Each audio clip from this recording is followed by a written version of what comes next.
Hello people, we are Tottenham TV back here for another Tottenham update. We have got Mr. Brian Daigle in the studio, Tottenham on tour. Everyone go and smash that subscribe button on his channel. And if you're new around here, smash that subscribe button here on We Are Tottenham TV. But how are you, Brian? I'm very, very good, buddy. It's weird looking this way. Not this way to look at Sim, but it's always a pleasure to be in the studio with you, brother. Always a pleasure to have you here as well. We've got quite a lot to get through today in terms of a Tottenham update. And we're going to start off with the official announcement from Tottenham Hotspur. Dan Lewington has been appointed as the club's new performance director. He will join from the City Football Group science, nutrition and psychology across men's, women's and academy teams. If we just read through the rest of the statement on the website, he says, having qualified as a physiotherapist from Nottingham University, Dan worked in the NHS before moving into sport. Firstly, as a lead physio at Nottingham Saint rugby team, followed by 7 years as a senior physio at the England Rugby. He then moved on to Lawn Tennis Association, spending 6 years as head of high performance science and medicine, and joined the City Football Group in August 2022 as director of player health and performance, working across their network of global clubs. Commenting on the appointment, Johan Lang said, "We are delighted that Dan will be joining us as performance director. He was a standout candidate and brings a wealth of experience across a wide range of individual sports, working in high performance environments with elite athletes. Dan also has a strong academic background, and his expertise will be hugely beneficial to us as we drive this area of the club with innovative thinking. We look forward for Dan starting." So Ben Jacobs also said that he'll join from the City Group once his notice is served, and he'll have the responsibility for medical, sports science, nutrition and psychology. So obviously a good step, because I think like that kind of area the club has been needing kind of an overhaul for some time. What's your kind of initial reaction to it? Initial reaction is, first of all, it's another positive step forward in this new look Tottenham. Obviously, I'm sure, like you and I and every Spurs fan, when they saw the word City Group, it alluded straight to one person. But obviously, Scott Munn offered nothing for the football side and absolutely nothing really to the business side that we know of. Him coming in, it looks like he's got an extensive background in an area that we definitely need strengthening on. And it looks like all these decisions that are being made in preparation for the future and moving forward, and to benefit the football club and the footballing side of things, the new look board are making the right decisions, and this is a welcomed addition. Yeah, absolutely. Look, obviously the proof will be in the pudding once he gets started, and it'll take a while for him to implement his ideas and for all it to take action. But I'm loving what I'm seeing right now, you know, people being put in the right positions where we need them most, and, you know, a complete overhaul of what's going on. Like, you look at the club, what it was 6 months ago to what it is now. I mean, it just seems completely different in every aspect, doesn't it? Yeah, and this is why I'm also getting when people say it's still the same Enoch. You're like, well, it's not, because there's no Joe, there's no Donna Cullen or obviously Levy. It's all different there. And then we've brought Paratici back. We've now got this guy. And what I do like about what you said about the City Group is obviously head of physio and everything you said there for the entire City Group.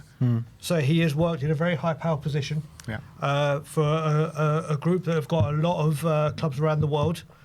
And it looks like he'll come in and he can address all those key areas that you mentioned that Ben Jacobs said in the statement are parts that Johan Lang has moved into as well, isn't it? So he's going to be working very closely with Johan Lang. And these are things that we've all wanted addressed and said that we have had a fundamental problem with injuries for well over a decade. And we always have been moaning about the medical team. Well, from what we can see, from what's been said in the statement, it looks like at least this guy has been proven with a rugby team, tennis, and now, thankfully, with Tottenham Hotspur, and it can only be a positive. Absolutely spot on. Let's move on, though. Let's talk about Romero and Destiny Udogie, as open training, or the training that was open to the media today, has been shot, and unfortunately there was no sign of either Cuti Romero or Destiny Udogie ahead of tomorrow's clash against Monaco. There's been a tweet from the physio scout who, you know, they tweet and assess injuries across the Premier League, and they're quite accurate, to be honest. And they're talking about the time frame of what Cuti Romero's injury usually is. And they say Romero was withdrawn during the warm-up before Spurs had cashed Aston Villa after feeling discomfort in his groin. Frank described it as a minor, noting Romero has felt it earlier in the week but wasn't right to play. The potential recovery times for this injury, so if it's a grade 1, it's between half a week to 2 weeks, and it just kind of gets judged on a day-to-day basis. If it's a grade 2, it's 3 to 4 weeks. So they say a lower grade adductor strains typically settle quickly with the rest of the gradual reloading. If he resumes full training soon, expect only a brief absence before returning to action. I'd say he has a 50% chance to play against Monaco. I mean, I find it a bit unlikely that he does play against Monaco, but hopefully he'll be in line to make a return on the weekend. Yeah, I mean, the way I've read it, I think when there's been talks, he hasn't been partaking in the training today.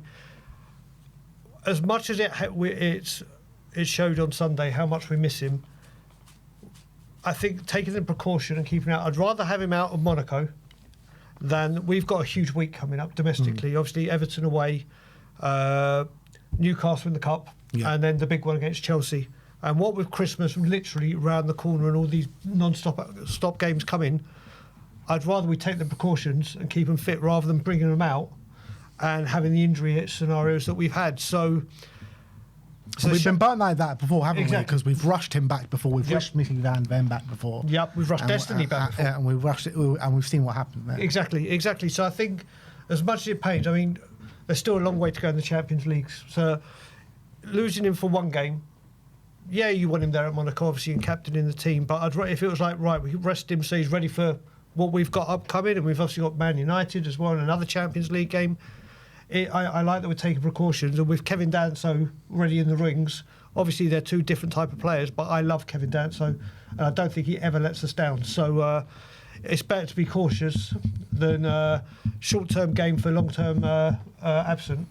Yeah, no, I completely agree. And even if he's not, if he's feeling 90% going into the game on the weekend, I still say, just keep him on ice for a little bit, maybe in view to coming in for that Newcastle game. Because, look, I think we can do a job against Everton and we can do a job against Monaco without him, but we're going to really need him for those Newcastle and Chelsea games. Absolutely. And let's face it, I think the Newcastle game is actually massive. It is. Obviously, we've got Chelsea next after the league, which is also for the rivalry and everything. But if we're going to try and proceed in cups, you want your best players out there, and obviously Cuti Romero is certainly in that bracket. And if we do go and beat Newcastle, there's a genuine chance of a trophy, isn't it? 100%. Quarterfinals, beating one of the strongest teams in it, in their home stadium. And the holders. And the holders, yeah, exactly. So that's that. Let's talk about a couple of potential transfers. First up is Samu Aghehowa of Porto. The Bleacher Report claiming that Porto Spanish striker Samu Aghehowa is on Tottenham's list of transfer targets. His release clause is £87 million, but would be available for much less than that fee owing to Porto's financial position. The 21-year-old has scored 8 goals in 9 games for Porto this season in all competitions. So I think he was on the books of Atletico Madrid, if I'm not mistaken, and then he's made the move over to Porto. He's absolutely smashing it in the Portuguese league. Every time I've seen him play, I thought this guy is a top talent, and he's still young, 21 years of age. However, it does have to be caveated with the amount of goals he scored. It is the Portuguese league, and now we've seen kind of players like Darwin Núñez, the latest one, Victor Gyökeres, smash out those leagues and not really relate into Premier League. But I think he's had a different upbringing. I think he's been brought in Spain, and he's showed his value there as well. I've always been a massive fan of Aghehowa, and I'll snap at your chance of getting through the doors. Yeah, I mean, I can't comment as much as you with the knowledge of the player, but what I can say is, if it would depend how cheap that release or how much off that release fee it would be, because the release fee at 87 million for a 21-year-old in the Portuguese league, no. Yeah. Depending on what the cost would be, and also I think we'd need to get a striker out the door, wouldn't we? Yeah. If that happened. But there's a certain striker that I'd rather we get in the summer. But we'll see what happens. But I don't know enough about it. What would you reckon when they're saying it'll be lower than what do you reckon his value would be? If you would say for what you've seen, and if you were in charge and you were about to put a bid in, what would your... I think in today's market, you're probably looking at about 70 million, something like that. So it's not far off the relegation, the release. Yeah, fee. they're talking about like 87 million, like closer to 90 million. So I would say about 20 million below that, something like that. Okay, because you're also looking the other way. If they were prepared to go to that extent, would you rather do that, or would you rather go and say, I know this won't happen, but say, right, here you go, Semenyo, bang? Well, I think we kind of need both, because I think we need more quality in the forward line. Yeah, definitely. I'm looking at the number 9 position. We've got Moani here on loan now. We don't know how that's going to turn out. Yep. Richarlison, Solanke. I think we need better. I think one of Richarlison or Solanke, probably Solanke, I want to see as the backup number 9, and then I want to see a proper big number 9 come in. Whether that's him, I don't know if he's even that guy to go and do that, like, because he's doing it in the Portuguese league, but we haven't seen him do it on the world stage yet. Obviously, the name is Harry Kane, right? Everyone wants Harry Kane through the door, but I don't know. I don't know how I feel about the possibilities of getting Harry Kane. Obviously, I'd take him. I think that he would be my number 1 target. But if it's not Harry Kane, then where down the list do you go, and which kind of direction do you go in? And I think this guy could be a really good option. Honestly, if we can get Harry Kane, I was talking with my mate Craig about this. The next one I would want, and I mean seriously, would be Mateta. I think Mateta is the power, pace. I think he's a great striker. Obviously, there's worldwide strikers you could probably go for, but I think Mateta would do incredible. But I agree with you. Solanke, I think Solanke, when he's back, he'll be played more like Ivan Toney did at Brentford, and I think that's going to suit Solanke more. And I do think with Simmons, Kudus, and whoever else is supplied, I think he can get amongst the goals. But you just don't know about his injuries, you don't know about his fitness. But I would want him as the back. If we can get one to give Solanke a real challenge, say you're going to have to fight for your place, I'd be more than happy with Solanke and a better striker. The thing is with Samu, right? I think at 21 years of age, he's got such a good physical profile. He's quick, really good finisher. I think right now, is he kind of better than what we got? I think maybe slightly, maybe on the same level. I don't know, but he's so much younger. I think he can develop into like a world-class talent. So if I said to you right now, we could have Samu or Mateta, who are you choosing? How old's Mateta? About 28 or something, isn't he? Let's have a quick check. Are you checking? Mateta is 28. I'm probably taking him, to be honest. Samu? Yeah, I think I'm going to take him. You and I differ for once. Yeah. I love Mateta. But look, that is that situation. Let us know in the comment section below, would you like to see Samu Aghehowa at Tottenham Hotspur? And, we don't have Levy anymore. One of Levy's biggest traits was trying to take advantage of clubs that are struggling financially. And let's see if Spurs try and go and do that again. But Spurs Journo on Twitter, Spurs ITK, has claimed that Spurs have Ilman Ndiaye and Yankuba Minte on their list of targets for the winger position. So obviously, everyone knows Spurs are struggling a bit on the wings. We've got Kudus, but apart from Kudus, I think the drop-off on quality is quite big when you're looking at the rest of the wingers that we have in the team. So let's talk about Ilman Ndiaye first. I love Ndiaye, and I've loved him since he's come into the Premier League. I think last season, he really impressed me. This season, he's impressing me again. Such great ball-carrying ability, such great dribbling ability. Plays on the left-hand side. He automatically comes in as our best left winger. And I think the prospect of having him on the left and Kudus on the right is mouth-watering, to be honest. Yeah, it is. I have been impressed with him. When you're going through those attributes, just there, it's everything we're lacking on that left-hand side, isn't it? And that is the problematic area at the moment up top that we're really struggling. So he's a very exciting player, and I would welcome this move. Yeah, I really would. I think it would be a top signing for us. It just depends, can you get him out of Everton? Right.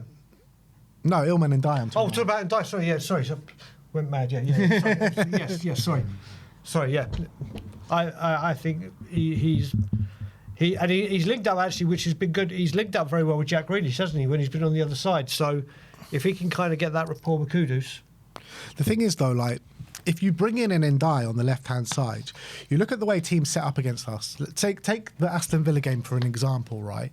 they're so focused on stopping Kudus, it frees up the other side. If you do have someone like Ndiaye on the other side, they're not going to be able to focus solely on one side because you're going to have two real threats on either side. Yep, I mean, that's exactly what was happening in the second half. Odegaard was getting a load of joy. Or not a load of joy, but a load of space and a lot of the ball. And obviously the final delivery or the decision-making wasn't there. Well, it would be completely different with Ndiaye. Yeah, absolutely. And in terms of Yankuba Minte, so Minte is an interesting one because I love Minte. I think he's a proper talent. 21 years of age, Prem ready. I think he's showing week in, week out this season how good he actually is. And I think he's progressing at a really good level. The only thing is with Minte is I think his best position is on the right-hand side. He can play on the left, but he very rarely plays on the left. It's predominantly on the right-hand side, a left footer on the right. So how do you manage that situation of having Minte and a Kudus at the club at the same time? Yeah, then you can add a Kulusevski as well when he comes back. And what do we do? He is a very, very hot prospect. I don't think you can take Kudus out the right. I just don't think, even though people that we've spoken to, obviously, that are Ghanaian, say he plays a lot as the 10 for Ghana, he's just too then good what for do you us. do with Javi, Madison? Exactly. The names are stocking up. But when it comes to these two now, if we're to pursue with both of them, you look at it, Brighton are notoriously hard to deal with because of the way their transfers are. And we've seen what they do with Chelsea, and they sell players at big money. Is the new Spurs ball going to go, right, here we go? And Everton, how desperately do they need money with the new stadium now doing what it's doing? Two very, very good players. Two different ways of trying to approach how you can get the transfer done. I would prefer Ndiaye. I think Ndiaye is a real talent. Having said that, right, though, if we were to sign Minte, but first of all, if we were to sign either of these players, I don't think it's a January move. I think it's a summer move. Okay. But if we were to sign Minte, I would take selling Brennan Johnson this summer and bringing in Minte. Can you imagine having your two right wingers as Kudus as Minte? Well, it could be a swap deal. What I don't know if Brighton would even take Brennan Johnson, but what an unbelievable options to have on that right-hand side. And all of a sudden, you're looking at, if we could sign even both of them, Minte and God, can you Ndiaye. imagine? You know what I mean? Having Ndiaye and Odegaard on the left, Minte and Kudus on the right. Yep. And you got returning Mikey Moore. I mean, Yang Min Hyuk as well, smashing it out in the Championship. You've got unbelievable options starting to stack up there. And I think, like, when you're talking about Spurs and ENIC 2.0, this is the way to go, surely. It will certainly be a very, very new, welcomed and refreshing approach to things. And like I said, the next 2-3 windows are going to be vital and key to see what ENIC and Vivian and Vivian and Charlie and Vinay have in store for us. But these are the kind of quality people we want to hear Spurs rumoured with, isn't it? Yeah, and everyone will say, oh, but it's unrealistic to sign two players like that in one window in the next summer window. But if I would have said to you before the last window started saying we're going to sign Kudus and Javi Simons, you'd all say, nah, you would laugh me out of the room, you know what I mean? Yeah, oh, completely. And you got to remember, like we said, a lot of fans are saying, right, let's see your actions match your words. And if they were to do, let's say, those two or two of the players we've spoken about, then you would have to say, well, that's a big improvement, isn't it? Yeah. I would say, though, like, both these players will command big fees. Like, both of them have got long contracts. Yep. And Brighton, you know, they don't sell for like less than 100 million these days. So yep. We'll have to wait and see how strong the coffers actually are come the summer. Exactly. All right, now let's move on and you thought we were done talking about Sonny. We ain't done talking about Sonny because there's an update regarding Son Heung-min, who is absolutely smashing out in the MLS. So there is a report here that says Son is said to be considering a loan deal under what's become known as the Beckham clause. The rule popularised by David Beckham during the MLS career allows players to join another club on a temporary basis during the American League's off-season. So in English term, a loan. Yep. Among the options on the table are a short return to Tottenham Hotspur, where he remains a fan favourite, also a move to AC Milan, or even a stint back home to South Korea in the K-League. Now, I'm looking at this, and this is something I've actually been calling for the last couple of weeks, because Son, right now, would 100% walk into this team. Ugh. I know it's in the MLS and whatever, but I've seen him on international level. I've seen him do it against USA, do it against Mexico. This guy has still got so much more to give. I think we should do this. And I think if he is willing to come back on a few months loan deal, get him fit for the World Cup on the off-season in the MLS, get it done, man. And he deserves a proper send-off at the Tottenham Hotspur Stadium as well. Yeah, I mean, first of all, I mean, when they're saying the Beckham rule, I think Landon Donovan to Everton was done a lot more recent than Beckham, but the Donovan That's why they rule call it the probably Beckham, doesn't- because Beckham kind of was like the first one to do it, I think. I'm sure Landon did it first. What, before Becks? I'm sure he did, but Oh, obviously maybe. Beckham's got the bigger name. But Heung-min Son, he would be. We've seen recently, like, you look at it, we've got 86 goal contributions out of the team from last season. Son was a big factor in that. He certainly would bring some balance to that left-hand side and would do very well in a Frank system. Does the lure of him going back home for a few months and actually having a real prolonged stay there and prepare for his World Cup in his country? Milan would be lovely for him for a new experience, but I think it would be between us and the South Korean team. If he does come back on a temporary loan, does he become club captain? Temporary club captain. I don't think so. I don't think you could do that. I can imagine though, like Romero just like forcing the captain's armband on him though.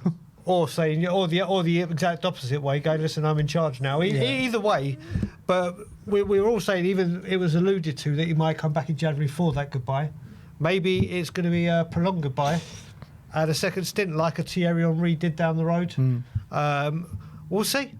How unbelievable would it be if he comes back for, like, let's say 3 months, however long it is, until I don't even know how long the loan would be. Would it be till the end of the season? I don't know. Anyway, how amazing would it be if it is just a short-term loan and we'd go and win another trophy? Yeah, I think when they come over, it's a 2-3 month loan. I think they start their season again around March, April time. But obviously with the World Cup, it's going to be interrupted. So it may be a different rule, but let's face it, him coming back right now. I mean, if he was to come back, where does it put those left wingers we were just talking about right now? Well, I think those wingers in Ndiaye and Minte that we're talking about summer moves. So Okay. Son would be like kind of like that placement holder until they come in. Could be. I mean, you look at the left wingers that are about, and obviously you've got people like Fofana, Yildiz, what's the guy at Borussia Dortmund? Adeyemi, yeah. Yeah, I mean, these are names that we've obviously seen. Could these get done in January, or is that again summertime? But Heung-min Son would cross a lot of boxes with the goodbyes, knows the club, comes in. And quality, and genuine quality. Yep. So I think Spurs, I think that if he's willing to do it, if he's willing to come back, I think it's an absolute no-brainer. But I mean, I think from his perspective, like, he's taken the decision to leave. I think it might be a bit too soon. Yeah. Because it is only a couple of months after leaving. It could be. I like I said when we talked about it's just far. I think it would be between us and the going back home to South Korea. Not Milan. I can't. Do you know what? He said he wanted a new experience. He's getting one. Does he want a new experience? Or, Two news. I mean, a new experience would be him being at home playing football for a while, wouldn't it? And not for his country. So it would also be huge for South Korea and all his adoring fans. So who knows? But this will ramp up nearer and nearer the window, won't it? Absolutely. And last but not least, the Under-17s World Cup is on the doorstep, and Luca Williams-Barnett, Junai Byfeld and Tainan Thompson have all been named in the England squad for the Under-17 World Cup. So obviously we'll be keeping a close eye on that, and I'm sure Luca Williams-Barnett is absolutely going to smash it out there. Well, if his form for what he's been providing this season carries on for England are in for a very good tournament. Absolutely. And you look at Junai Byfeld as well. Like, he was on the bench on the weekend for the first team. I think he looks brilliant. Tainan Thompson, I mean, I'd never really heard of him before pre-season. Yep, same. And he came in pre-season, wasn't he? Looked like, wow, who's this guy? Yep. So, good, isn't it? yeah, the future is bright, Brian. It certainly is, and it's most definitely lily white. Absolutely. But that is your Tottenham update for today. Let me know in the comments section below your thoughts regarding all the news stories we brought to you today. Like, subscribe and comment. And as always, come on, you Spurs.